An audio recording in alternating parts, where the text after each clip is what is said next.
We were shocked to find Duck, however. Half of his face had been infected, but somehow he was the same Duck we knew and loved. However, it seems Duck now has a split personality only he can hear. Duck was glad someone came for him. Apparently he was stuck in the shed when this all started 2 weeks ago. He was mad at all the engines who had passed by and didn't think of checking the sheds. He was also irritated at James but didn't want to talk about it. He calmed down fast now that he had others to talk to. Duck then went pale as he saw the mist get darker. He yelled for us to get in and we didn't hesitate.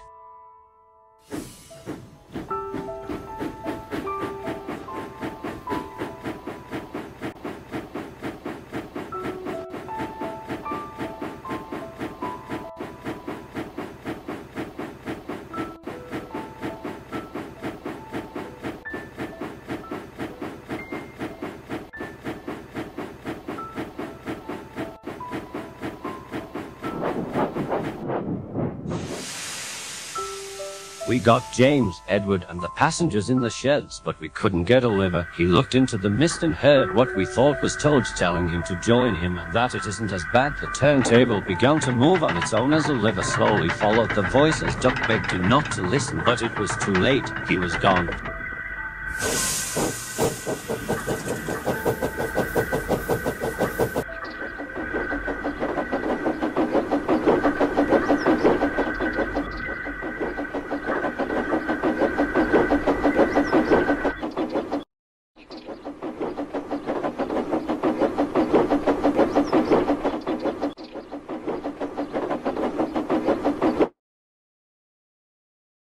Duck said that when the mist goes dark it becomes more influential to those who hear its call.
The mist began to clear up and Duck said it was good to head out, and about time. It was almost an hour in there. We told him about Brendan. He was reluctant but decided to come with us as he didn't want to be alone again.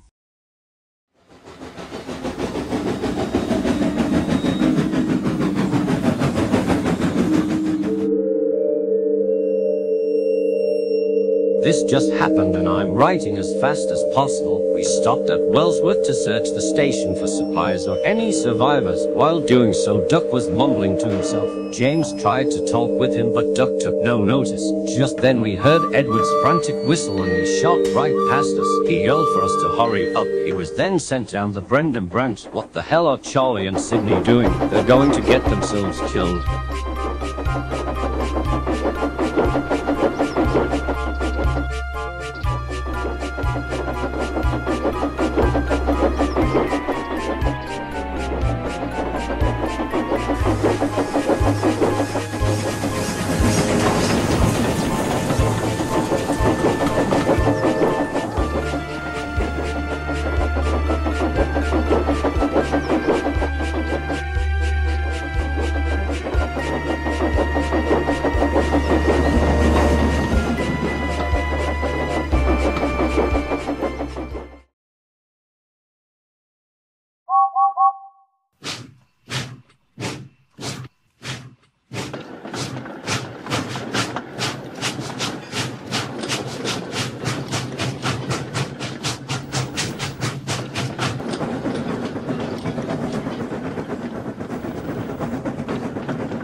While heading down the Brendan branch, we saw Edward sitting in the middle of the line.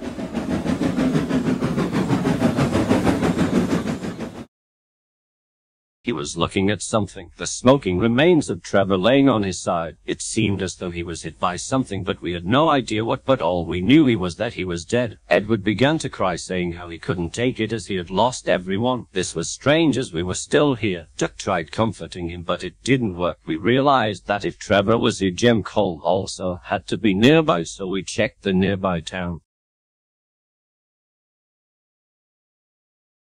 While searching in one of the buildings, there was Jem Cole, who was staring off blankly as he sat at the table and told us what had happened. He said that he tried contacting Sydney on his radio so Trevor could talk to Edward as he feared he was killed. Sadly, while Edward was escaping the facility, Sydney's radio fell out of the cabin. When they went back to retrieve it, it was damaged beyond repair. Believing they were gone, Trevor decided to take his life while Jem and his son were searching for supplies. We asked about his son and what hit Trevor. He broke down saying that Trevor killed himself by moving onto the tracks, letting that blue bastard hit him, and in his words, the son of a bitch didn't even try to stop and just kept going, and his son was turned by the mist and was put down. Jem began to cry and Sydney went to comfort him but didn't get a chance as Jem grabbed his rifle, pointed it at himself and pulled the trigger. The sound it showed around the village and the room went silent as no one could believe what they witnessed. I saw Sydney got some of Jem's blood splattered on him as he just stared at Jem's lifeless body.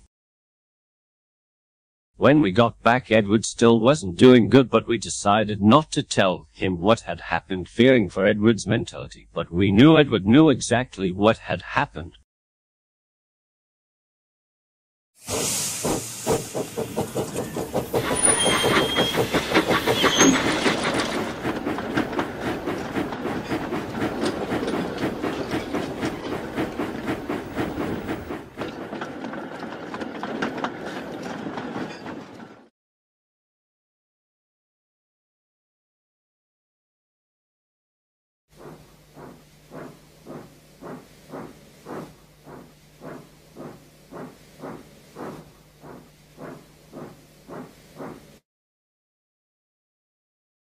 We soon arrived at Brendan, where we saw a bunch of bodies, some in rooms with what looked to be a timer and a trap. Those must have been the games Edward told us about. We uncoupled James from Duck and searched the docks alone. We didn't want to risk everyone else's lives.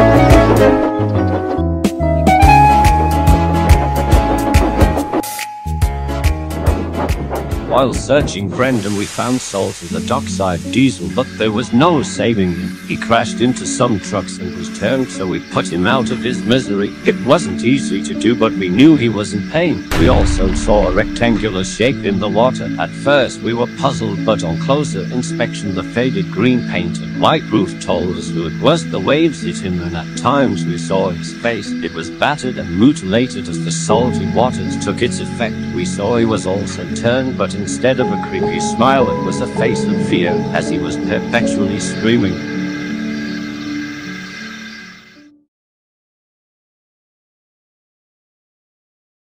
We were heading back to Edward and Duck when we saw the mist outside the docks grew darker. We thought we were safe. Sadly, that wasn't the case. We had been lured into a trap.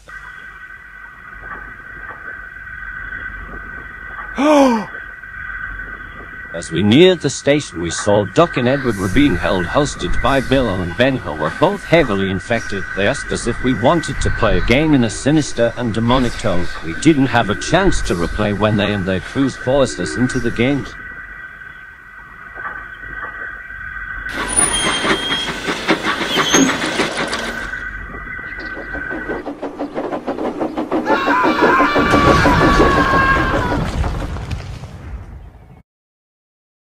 Donny, where are we going? We need to get off of this island fast. The only way to get off of this island quicker is taking a shortcut at Croven's Gate to get to Vickerstone and the bridge as soon as possible to get help. I hope you're right, Donny. Let's just hope that we can get out of this hellhole and try to save the others. They are relying on us ever since we left the docks. Donny! Donny, are you okay? Donny! Oh my god, Donny, please, this can't be happening.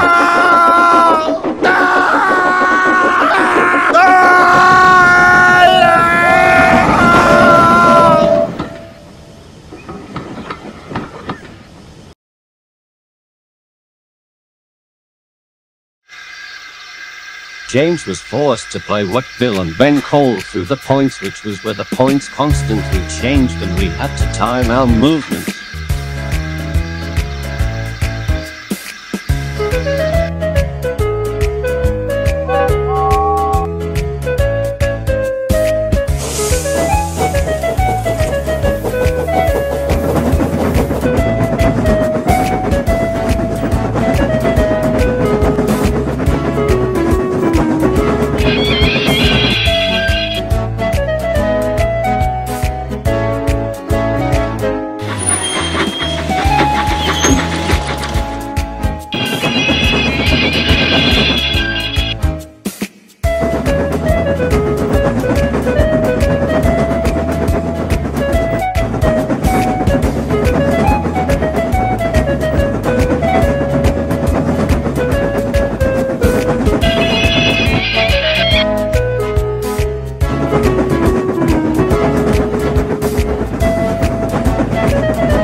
Edward, they made him play dodge the trucks, and we almost lost him because Sidney tried to purposely crash him into a truck, but Charlie luckily managed to take control and dodge.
And for Duck, the goal was for him to reach the coaches which had the rest of the survivors. While doing so, he would have to dodge trucks and changing points.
By the time it was over, we had lost about a quarter of the people we had. One guy survived but lost his arm in the process. We're not sure if he'll make it. As soon as we got everyone we could, we raced away to the nearby coaling plant. I don't think we'll be going back there anytime soon.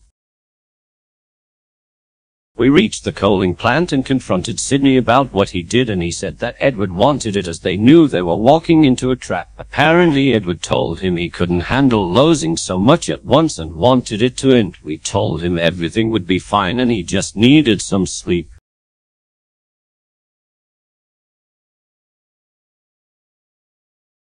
In the middle of the night, we awoke to a gunshot and ran out to search for the source. We later found it in one of the workmen's huts and saw Charlie standing over Sidney, who had turned. Charlie said that Sidney had been making weird noise and muttering to himself for the past few days, but didn't think that much of it. This is because they went to his home to search for his family, only to find they had been turned, leading to Sidney cutting down his wife, daughter and mother. Charlie thought the noise was him trying to accept the death, but now he knows it was him trying to fight the Mist, which he had lost the battle.